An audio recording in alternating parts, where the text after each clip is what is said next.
All right, so you have to check out this video that I got from a sales rep that I've known for many years, a really strong professional named Oriana. She's in the Phoenix, Arizona marketplace.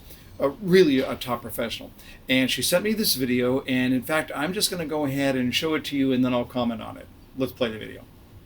Hi Jeff, I just wanted to send a little video. We just finished watching your training session on 4 hours or less and sending something personal and something that nobody else is doing, and I love it. I've been practicing videos on social media for a while now, slowly incorporating them into my professional side, but this was definitely a great challenge and I wanted to send you a little thank you of appreciation. You know what I love about that video is that Oriana is a pro, actually one of the better salespeople that I've known in my life, and yet here she is trying to figure out how to get better, even by videoing her own presentation and sending it to me and saying, Jeff, what do you think? She's not above stepping beyond her own comfort zone in order to stay on that journey of getting better. Are you? Are you? Are you willing to step outside your comfort zone in order to make sure that you're making constant improvements in your performance? So we have a question that came in to ask@jeffshore.com. This is from Desiree up in Edmonton, and she says, I'm struggling with realizing after prospects left in doing the follow-up that their motivation is not as high as I had originally thought. How do you get back into asking deeper questions over email or phone when you can't get them back in? And it's a really funny thing when we look at motivation of a customer. We like to think that the motivation is always stagnant. It is what it is, and that's absolutely not the case. We see that motivation wanes. And the reason is because the situations that determine motivation also wane. Your dissatisfaction, your future promise, just what's going on in your life. All of these things are going to affect your motivation. It's going to go up and down. But ultimately, when we get down to the core of why they are there, this does not change. So what we'll find here is that the reason that somebody wants to buy, the reason that they're shopping in the first place, is the reason. The question is, how intensely do they feel about this?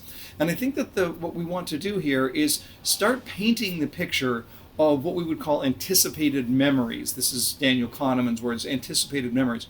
The clarity of anticipated memories for the customer will also help them to solidify their motivation. Let me put it another way.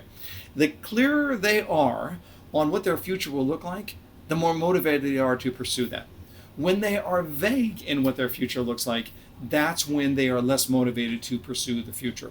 So your job is to help them to gain that type of clarity. And when they gain that type of clarity, what they will find is that becomes a goal for them that they want to move forward to. So let me just encourage you along those lines. In your follow-up, whether it's by email or by phone call, help them to get to the point of a strong clarity of what their life is going to look like. It'll make all the difference in the world. So a question came in on the Ask Jeff. You can send any questions to ask@jeffshore.com. This is from Chris, who has got a customer who's got a really long buying cycle. That is, that customer has been shopping and shopping and shopping, but has not made the decision. At what point do you give up? At what point do you give up? That's a great question. And I think it largely depends on the customer and the state of the customer. Now, in this particular case, Chris's product is home. It's a home. So he's trying to sell a home to this lady, and she keeps waffling back and forth, back and forth.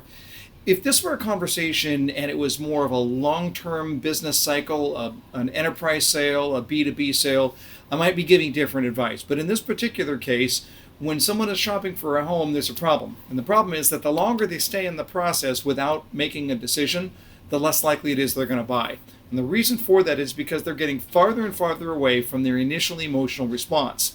And since a home purchase, like so many consumer purchases, jewelry, cars, life insurance, recreational vehicles, all of the clothes, all of these retail purchases, these consumer purchases are emotion based. So the further you get from your initial emotional experience, the harder it is to buy.